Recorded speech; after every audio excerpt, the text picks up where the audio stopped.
E hoje, né, nós ainda vamos continuar com o tema. Nós temos um tema anual aqui na igreja, não é? Um tema que estamos trabalhando o ano inteiro. Qual que é? Muito bem, o poder da unidade, né? E esse mês em especial, nós estamos conversando sobre família e igreja, projeto de Cristo.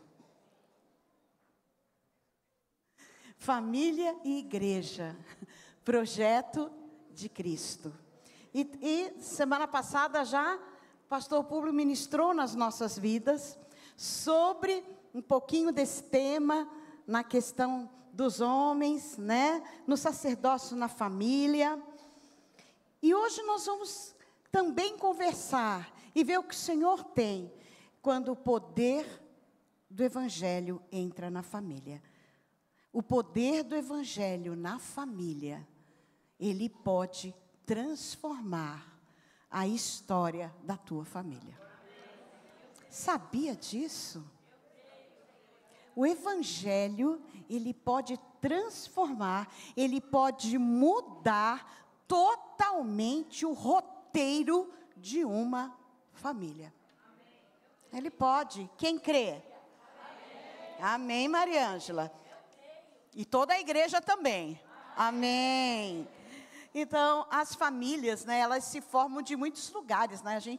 A gente como família, né, a gente tem o pai de uma cultura, a mãe de outra cultura, avó de um lado, né, os avós do outro, e a gente vai se formando enquanto família. E nas nossas famílias vão tendo um monte de costumes, né, de manias, né? Cada família tem umas manias, não tem? Não tem umas manias? Né? E a gente vai fazendo a mania, né? Porque nós somos uma família. E essa mania a gente herdou, né? Ou dos nossos avós, né? Ou dos nossos tios, gostando ou não. E na adolescência, né, queridos? Não dá para entender, né, essas manias que as famílias têm, né? A gente fala de onde tiraram isso, gente. Não é? Mas está certo, é a idade para questionar mesmo. Voltemos. Então, a gente tem um monte de mania, um monte de jeito. E aí a gente pergunta, mas por que é assim? Por que esse pano fica aí? Sempre ficou desde o começo dos tempos. Então, você acaba, ou você vai brigar pelo pano o resto da sua vida, ou você aceita que o pano tem que estar ali. Acabou. Não é? Mas tem coisas mais sérias na nossa família que são preocupantes. Algumas culturas instaladas, não é?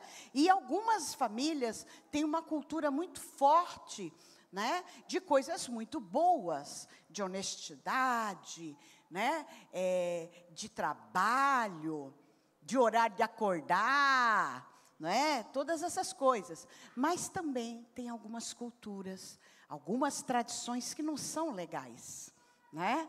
Então, tem gente que bota isso como se fosse uma sentença, né? Então, a gente vê em alguns filmes, né? Nessa família, todas as mulheres tiveram problema de saúde desse. Pronto, né? Nessa família, os homens são assim. Né? E aí, se você não for, parece que você é um desgarrado da família. Né? Nessa família, todo mundo tem essa fé, essa religião. Não pode sair, gente. E às vezes é um empecilho da gente procurar o Senhor Jesus na nossa vida. Por quê? Porque a gente tem medo de desrespeitar a cultura da família, né? Puxa, mas minha avó vai vai morrer de desgosto. Né? Meu tio vai morrer de desgosto, gente, né? Mas o Evangelho de Cristo, ele pode mudar a história de uma família para a honra, para a glória de Deus. E eu creio que mais que isso, quando uma família ela é restaurada pelo Evangelho, ela é um bem para a sociedade. ela começa a fazer parte de um grupo de pessoas que quer o melhor para a sociedade. Ela vai influenciar a sociedade positivamente. As famílias não precisam repetir a tragédia do passado. E aqui todo mundo sofre. Gente, é um sofrimento. Então, você é obrigado a sofrer. Você nem pode ser feliz, porque, né, tem um sofrimento. Né? O Evangelho de Cristo, ele é poder para transformar essas histórias fatídicas, né? Até porque nós podemos fazer isso em nome de Jesus. Não somos uma novela mexicana pré-escrita, não somos um dorama, né, da tragédia. A gente não é novela turca, gente, né? Nós podemos sim mudar os capítulos da nossa história. Amém? Amém? Eu sei, eu gosto também de dorama. Agora, nas minhas férias, o pessoal falou, o que você fez? Eu falei, eu vi um dorama e chorei em 16 capítulos. Acho que eu estava precisando de chorar. Aí vi o dorama. Então, a gente vai agora ver, na palavra de Deus, uma família que mudou toda a sua história. E tudo que era para ela ser, já estava mais ou menos delineado o futuro ali. Mas essa história foi mudada pelo poder de Deus. Lá no livro de Atos, e nós estamos estudando o livro de Atos, eu gostaria que você abrisse a palavra de Deus, no livro de Atos, capítulo 16, está aí também, versículo 22 em diante. Livro de Atos, capítulo 16, versículo 22 em diante. Em Atos.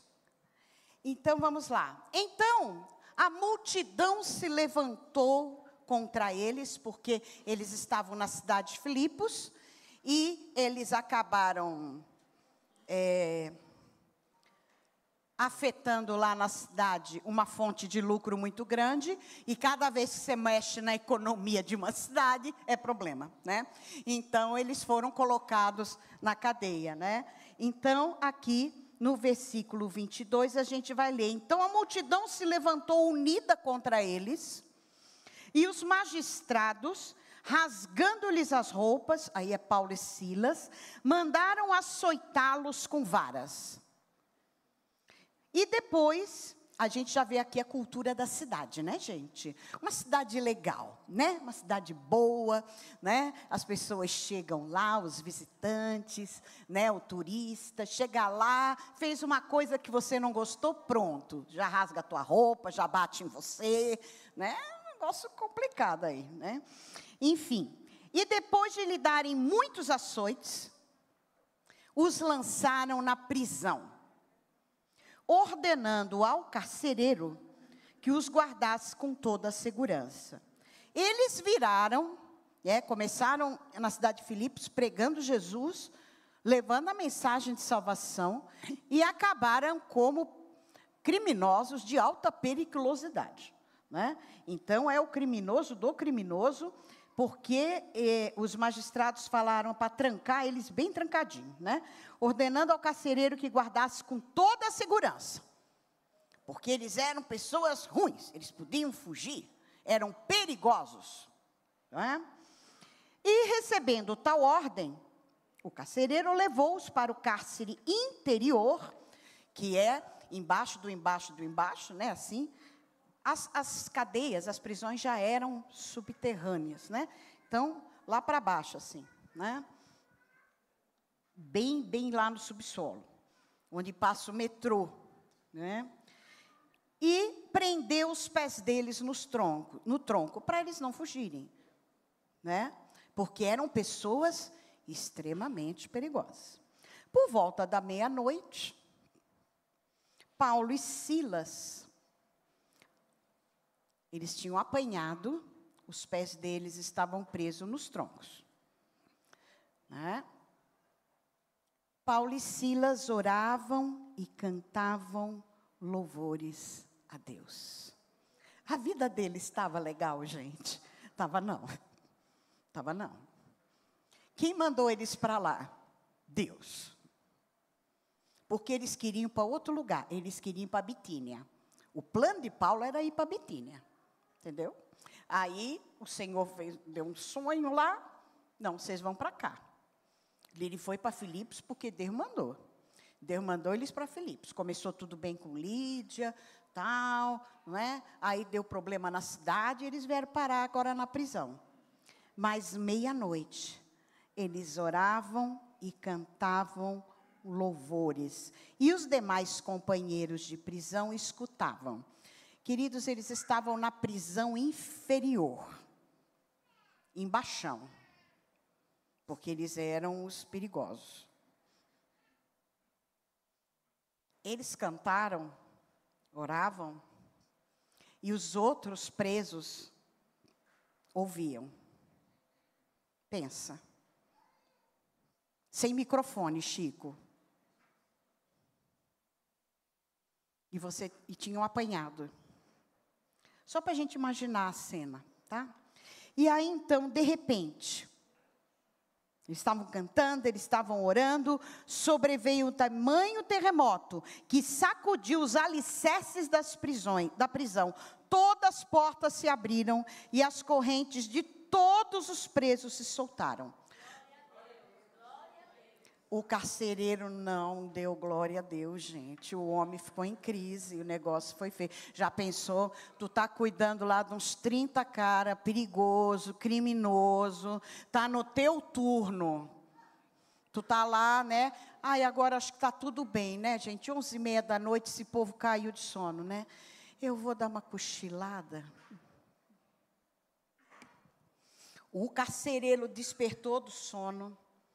E vendo as portas abertas da prisão, ele já decretou a sua história.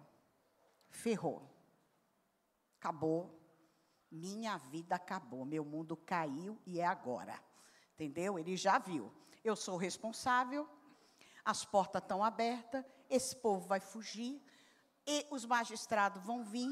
Eu vou apanhar. Eu vou ser torturado. E eu vou morrer. Eu vou me matar agora para não ter que passar por tudo isso. Pegou a espada, foi isso? Puxando a espada, ia suicidar-se. Esse seria o fim da história dele, ali. Pensou que os presos tinham fugido, mas Paulo gritou bem alto: não faça mal a si mesmo, nós estamos aqui, calma. Eu não sei como Paulo segurou os outros presos, a Bíblia não diz. Mas eles estavam lá.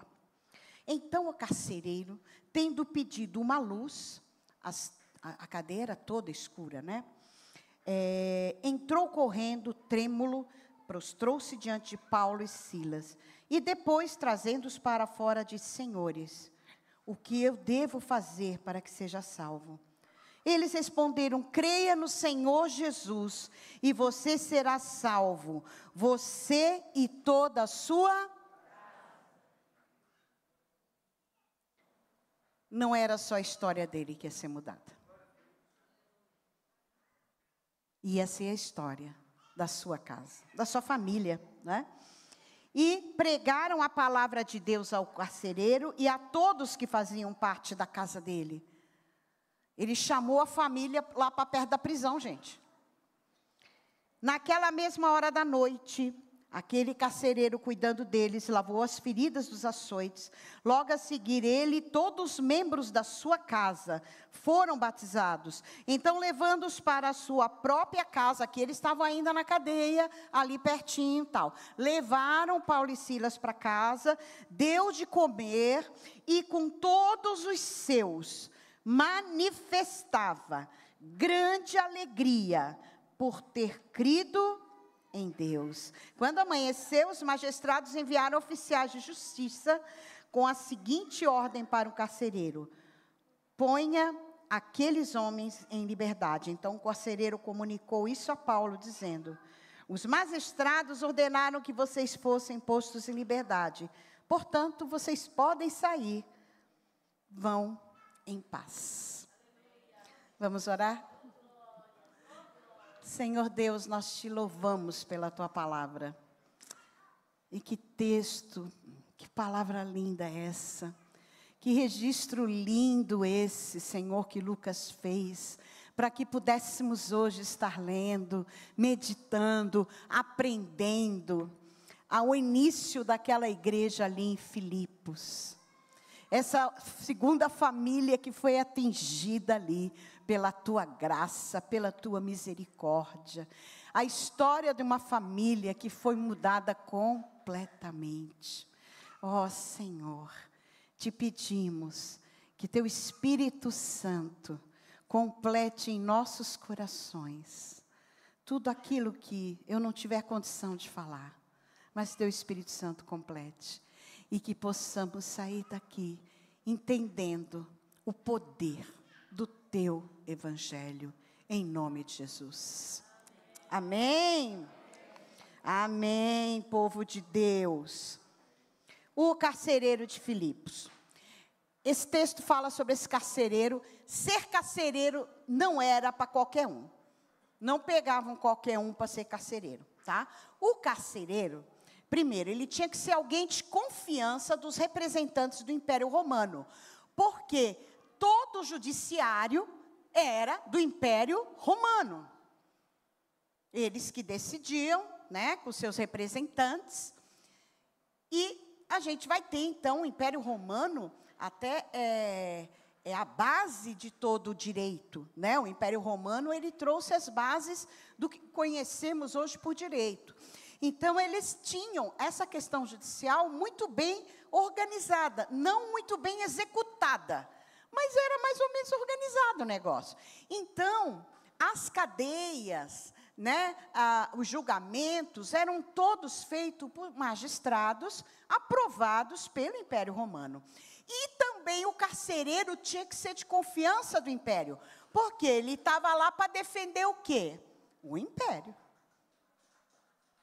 As leis do Império, para trazer ordem para aquela pequena colônia do Império.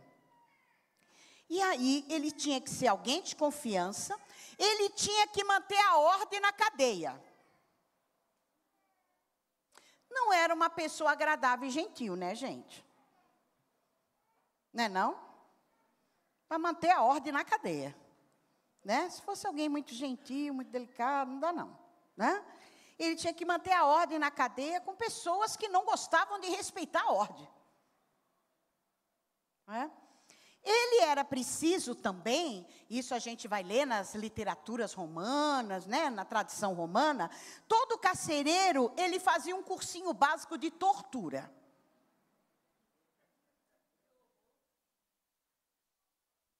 Verdade. Por quê? Porque para manter a linha, e também os magistrados jogavam na cadeia e falavam, ó, esse aí você precisa bater mais. Porque ele, né? Então, ele fazia um cursinho básico de tortura, e tem, né, se você for ver no Google, né, não vou dizer livro de história, ninguém mais sabe livro, gente quer isso, mas se você for no Google, no ChatGPT, no ChatGPT ele mente, mas assim, né, eu não gosto do eu acho que ele mente. Mas, enfim, o Google vai dizer assim que tem essa tradição romana de torturas. Eles tinham as torturas catalogadas. E a maior tortura era a cruz. A cruz de Cristo era uma tortura romana. Por isso que foi aplicada a Jesus. Então, eles tinham várias torturas. Eles batiam, por exemplo, o chicote, não era só com aquela tirinha de couro. Tinha umas coisinhas assim, pontiagudo, uns espinhozinhos, para sair sangue. Entendeu? Então, ele fez um cursinho de tortura básico, né? E aí ele vivia com a possibilidade, o trabalho dele, ele podia morrer a qualquer momento, porque se um se rebelasse, ou tivesse uma rebelião, ele lá com os outros, o que queria fazer, gente? Esse homem, né, ele era responsável por toda essa galera do crime. E aí, então, ele tinha a questão da vida, da morte, né? Muito presente na vida dele, porque o que acontecesse numa prisão romana, ele ia ser cobrado, naquela prisão em Filipos. As escalas de trabalho dessas pessoas, que não existia CLT, hoje o povo fala tão mal da CLT, eu sou CLT. Gente, vocês não têm noção do que é a vida sem CLT, gente. Eu não quero ser CLT. Você imagina um lugar que não tem lei, que você trabalha dia e noite, não tem...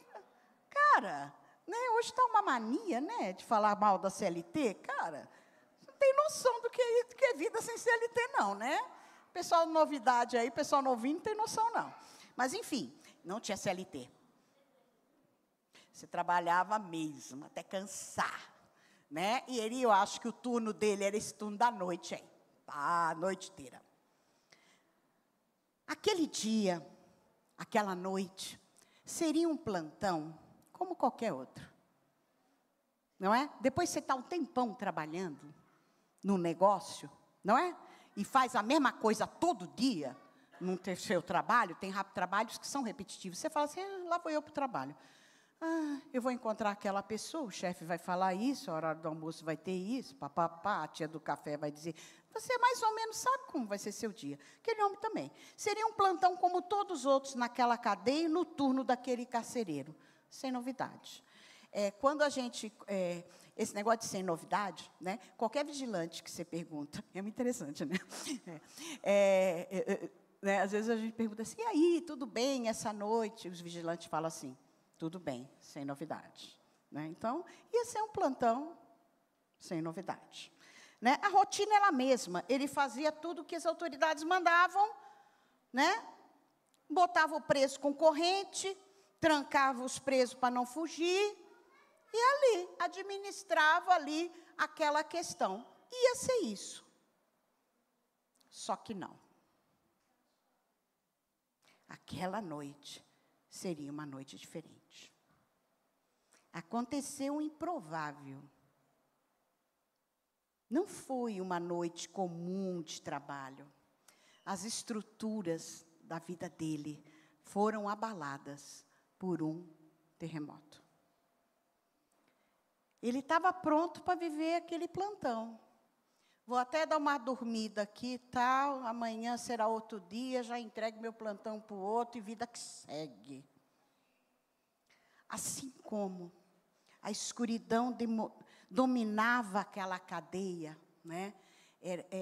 Aquela cadeira toda escura.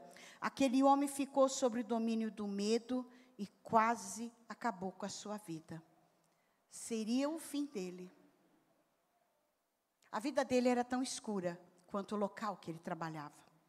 Naquela escuridão, naquele desespero, a luz do Evangelho iluminou a vida daquele carcereiro. E ele viu que tudo podia ser diferente. Naquela escuridão, ele pediu, alguém tem uma luz aí? E aí, queridos, a salvação chegou. Chegou através da escuridão, da luz, do terremoto.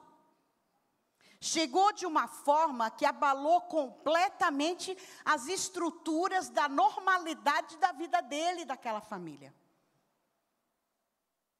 Era aquela vida, né? Eu acordo tal hora, pego o ônibus tal hora, pego o trem tal hora. Está em greve o trem, caramba, vou pegar, né? Então você vai, né? Vou sair tal hora, vou voltar. Vou assistir isso na TV, vou comer, vou dormir. Acordei, tal hora. Né? Então, é essa vida que a gente vive, que a gente coloca para a gente também, né? Aquele carcereiro ia ter isso, mas aquela noite a salvação chegou. E não chegou só para ele. A preocupação aqui de Paulo, e é muito interessante isso, né? Paulo enxergou que a vida daquele homem precisava ser transformada, entendeu por que ele foi preso, que até então, né, estou aqui na cadeia porque eu preguei o Evangelho. Mas aí ele viu ali E ele entendeu que a salvação não ia chegar só para aquele homem, ia chegar para aquela casa, para aquela família. Porque esse era o plano de Deus. O plano de Deus é salvar pessoas, mas é também salvar famílias através das pessoas. Porque a gente não é carreira solo, gente. Nós estamos dentro de uma família. Gostando ou não da família, você está nela. E o plano de Deus, o propósito de Deus é a salvação para família. Esse é o propósito. E aquele homem então ali começou a entender que havia saída, havia solução para a história dele e para a história da família dele. Houve pregação da palavra. E a transformação, ela foi se dando, mas algumas coisas foram imediatas. Um homem que era torturador, que fez cursinho de tortura, agora vai cuidar dos ferimentos dos presos. Olha o que o evangelho faz. Eu estou acostumada a machucar, não estou acostumado a cuidar de gente. Eu estou acostumada a machucar, a torturar.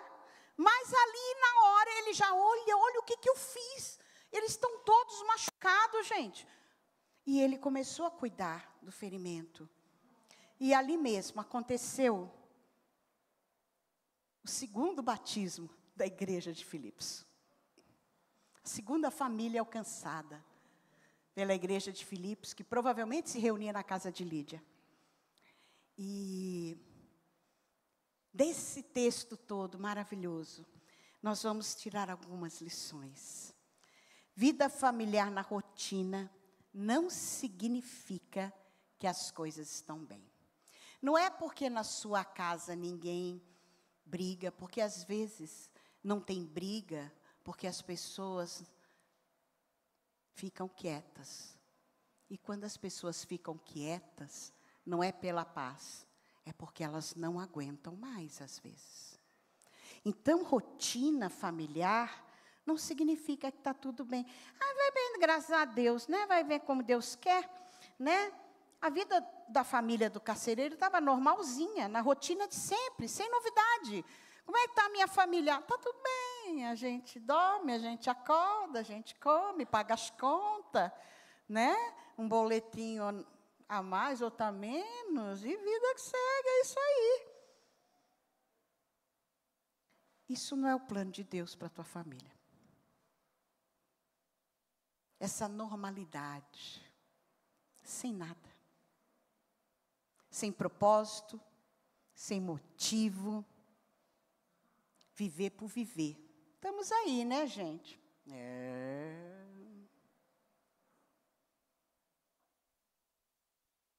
Só que acontecem terremotos nas nossas famílias, ou não? A nossa vida familiar é aquela coisa... Não. Existem terremotos que vêm sem avisar, não é?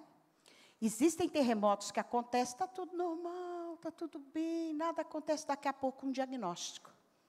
Você vai fazer uns exames no médico de rotina, né? E a gente tem até medo, a gente que é 60 mais, né? Quando a gente vai no médico, a gente tem até medo do resultado do exame, né? Porque a gente vai descobrir o que a gente não sabia, aí é um problema, né? Mas precisa ir. Mas aí você vê, tem um terremoto lá, tem um diagnóstico. Isso vai mexer com a família toda. Às vezes tem outro terremoto. Às vezes uma desgraça acontece na vida de um filho, de um parente. Às vezes também o término de um trabalho, de uma fonte de renda naquela família. Os terremotos acontecem nas melhores famílias. Não quer dizer que nunca vai acontecer com você. Alguma família que nunca passou por um terremoto? Ok. Acontece. Vem uma notícia que a gente não espera. Acontecem uns negócios que a gente fala, mas de onde veio isso, gente? o carcereiro, ele estava dormindo. Era aquela vidinha normal dele. Pelo terremoto, ele pensou, agora acabou. Quando acontece qualquer coisa diferente na nossa vida, a gente fica dizendo, cara, agora acabou. Não tem mais o que é ruim acontecer. Tem. A palavra de Deus fala que um abismo chama outro abismo. Se tu tem um terremoto, daqui a pouco é uma ventania, um maremoto, aí vai. Ó. A desgraça nunca vem sozinha. Não é? Um está bem, o outro cai, o outro também não sei o quê, e aí vai, né? E aí a gente vive com essa, né, de uma vez só, a gente fala, puxa, podia vir uma tragédia de cada vez. Não, uma vem, a outra já vem em cima e tal. E aí você fica, na vida daquele homem, veio essa tragédia toda, minha família vai ficar desamparada, eu vou perder o trabalho, não vai dar, vou morrer. Aquele terremoto interrompeu aquele sono. E às vezes a gente está vivendo um sono, né? É a minha vida assim, a gente vai, a gente volta, está tudo bem, seja o que Deus quiser, né? Então a gente vai levando. Mas aquele terremoto mexeu com as estruturas da vida daquele homem. E os terremotos que vêm na minha vida, na sua vida, é para mexer com a minha e com a sua estrutura. E pode ser uma oportunidade de Deus, para que as suas estruturas sejam abaladas e depois reforçadas na palavra de Deus. Porque Paulo estava vivendo ali também isso. Está fazendo a obra de Deus, gente. Paulo é o herói bíblico mais ferrado que tem na Bíblia. Você quer pegar uma pessoa que nada deu certo na vida, é Paulo. Depois que o Senhor chamou. Então, ele estava numa cadeia. Não tinha cometido crime nenhum. Ele era um cidadão romano. Mas ele cantou, ele louvou, numa situação difícil. Ele não deixou que a tragédia da vida dele fosse a tragédia de todo mundo. Ele começou a cantar e louvar, e o Senhor fez. Porque às vezes a gente está numa tragédia, a gente fica só naquela reclamação, né? Constante, né? Como é que você está? Minha filha, né? E aí você vai falando. E quanto mais você fala na sua desgraça, parece que você aumenta a desgraça junto. Aí você vai. Então, ele não ficou lamentando sobre a desgraça. E ele tinha tudo para lamentar. Tudo. Mas ele não lamentou. Ele louvou e orou ao Senhor. Aquele homem reagiu como? Um homem sem Jesus. Vou morrer. Diante do caos, existe uma luz que transforma desespero em salvação.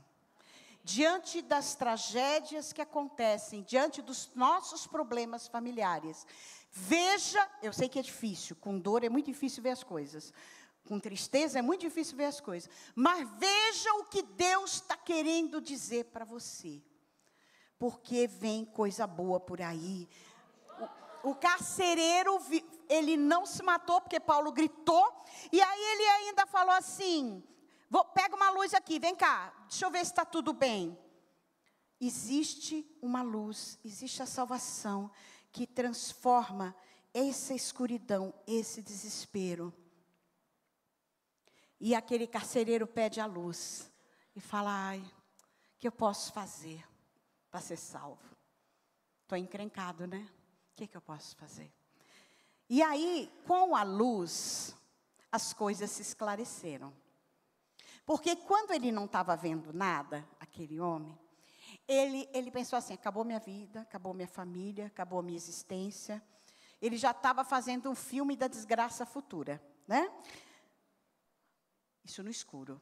Quando acendeu a luz, quando ele pegou a luz, não tinha luz acesa, a gente esquece. Mas quando ele pegou a luz, quando foi dada a luz para ele, e ele viu que ninguém tinha fugido, que todos estavam ali, ele viu a situação com mais clareza. Nos nossos problemas familiares, tem hora que a gente vê só o final triste, né? E agora danou. E agora, pegue a palavra de Deus, pegue a luz do Evangelho e olhe para essa situação de uma outra forma. Porque a hora que ele viu através da luz, que não era motivo para o desespero dele, falou, realmente ninguém fugiu, gente. O milagre, eu creio aqui, não foi o terremoto, foi ninguém fugir. O milagre foi nenhum criminoso, que não era só Paulo e Silas que estavam ali, fugir. Ninguém fugiu.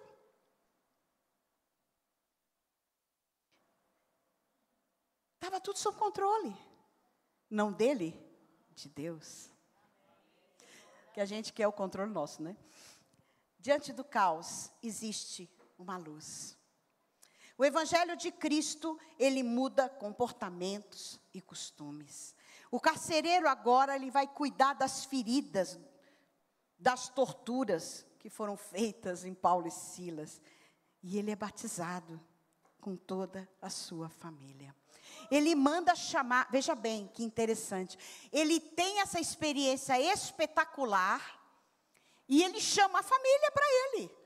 Esse homem era um homem familiar. A família não ia trabalhar com o papai na cadeia, né, gente? Não era um lugar assim. Ele mandou chamar a família foi até a cadeia.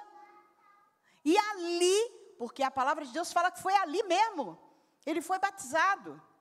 E aqui nossos amigos presbiterianos têm todo motivo para dizer que foi por aspersão, né? Porque não tinha nenhum balde na ela, enfim, né? Mas eles foram batizados. Ali. Ele trouxe a família e falou, gente, eu ia morrer. Eu ia morrer, ia acabar tudo, a nossa família estaria destruída. Eu fui salvo. Ele chamou a família depois da meia-noite, gente. Todo mundo sabe como é horrível acordar uma criança ou um adolescente no horário da 1h, né? Aquela família veio. E ali, aquela família ouviu a palavra de salvação. E todos foram batizados. Já pensou que madrugada incrível essa? Não estava escrito isso, o Evangelho entra naquela casa de uma forma tremenda. E aí o carcereiro fala assim, vamos lá para casa. O carcereiro vai levar criminoso para a casa dele. Porque Paulo e Silas eram criminosos. E lá na casa dele, ele alimenta Paulo e Silas. E toda a família começou a se alegrar com imensa alegria. Não foi pouco não, foi muita alegria. A vida daquela família, aquela coisa normalzinha, aquela coisa rotineira. Meu pai é carcereiro, trabalha na cadeia, a vida que segue. Aquela madrugada foi uma madrugada diferente, porque naquela casa entrou a palavra de Deus. E quando a palavra de Deus entra, a minha cultura familiar, os meus comportamentos instalados, eles mudam pela palavra de Deus. Aquele homem, o que ele sabia? Torturar e trancar pessoas. Ele sabia fazer uma cara feia para os presos ficar com medo dele. Ele sabia abrir e fechar coisas. Ele devia saber alguma coisa das leis romanas também. Mas aquele homem naquele dia, e eu não sei como a vida dele era em casa, mas geralmente é muito difícil você ser uma pessoa tão bruta, né, naquela profissão. Eu não sei como é que ele era em casa. Mas a história daquela família podia já ser marcada por violência, por tortura. Mas a história daquela família, aquela noite, foi mudada pelo poder do Evangelho. Porque o Evangelho, ele muda. E o Evangelho alimenta a minha vida e a sua. Ele alimenta.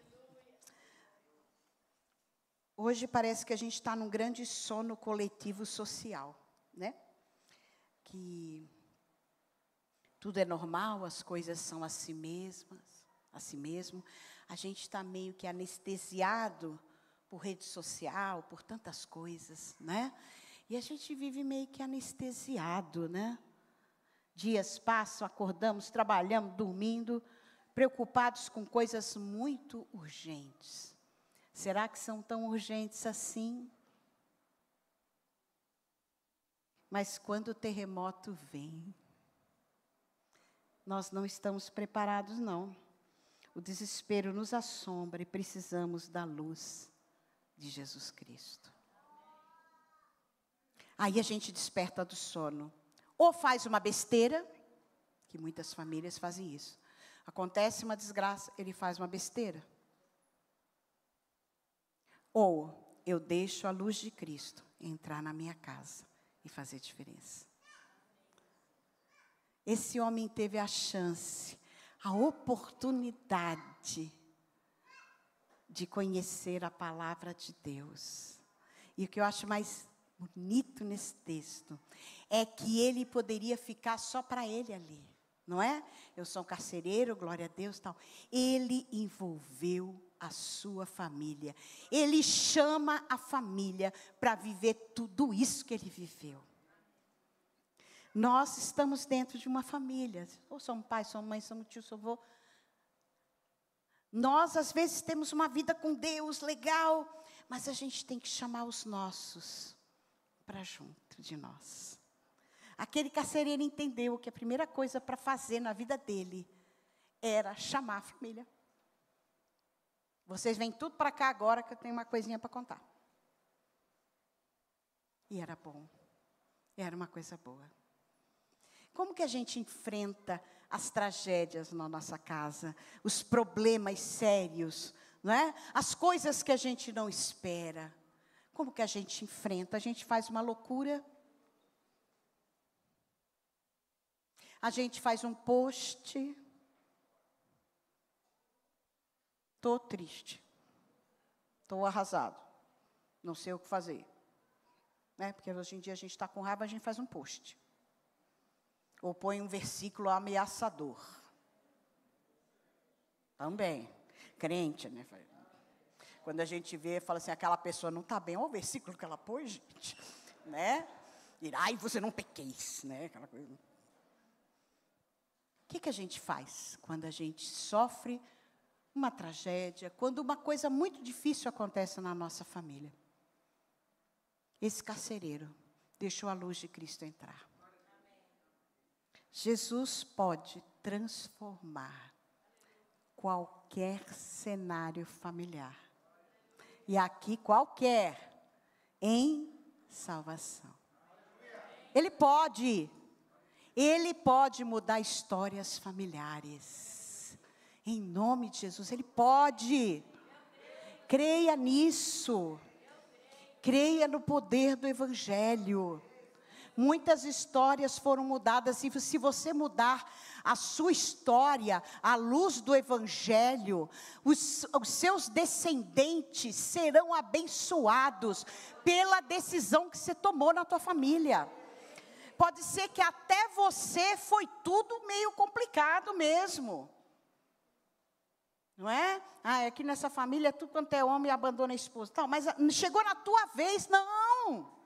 Na minha vez vai ser diferente. Jesus vai reinar. Não é o costume, não é a cultura, não é o jeitinho. Não, Deus vai comandar isso daqui. É Deus que vai comandar através da luz do Evangelho. A luz do Evangelho entra porque ela faz novas todas as coisas. Eu creio que quando a gente olha para a família, né, algumas coisas da nossa família, a gente fala assim, isso aí não tem mais jeito não. Não é? Estou vendo. E algumas pessoas falam assim, esse aí é que nem o tio Zezinho. O tio Zezinho era desse jeito. Morreu no beiro da estrada. Né? Você meio que já decreta o final da pessoa ali. Ah, isso aí é que nem tia não sei o quê. Né? Na minha família tinha uma tia chamada Buluca. Lá na roça, no Santa Catarina. E eu tinha um lado da família da minha mãe que era muito, assim, pessimista, triste, depressivo. E essa tia Buluca, ela comia carne de porco, e aí ela ficou com o bicho da carne de porco, e o bicho da carne de porco subiu para a cabeça, e aí deu uma doença, e ela ficou maluca por causa do bicho da carne, isso tudo contado para mim, criança. Né? Ficou maluca por causa do bicho da carne de porco, que se alojou na cabeça, a mulher despirocou, ficou doente, ficou mal, inchou a cabeça, pá, morreu. Né? E aí, eu ouvi essa história pequenininha, né? Essa tragédia. Aí, se alguém ficava nervoso na família, tal, vai acabar que nem tia Buluca. Gente, eu não como carne de porco até hoje. Eu não como carne de porco, nem pagando. Porque eu me lembro da carne de porco, do bicho que foi parar na cabeça da tia Buluca.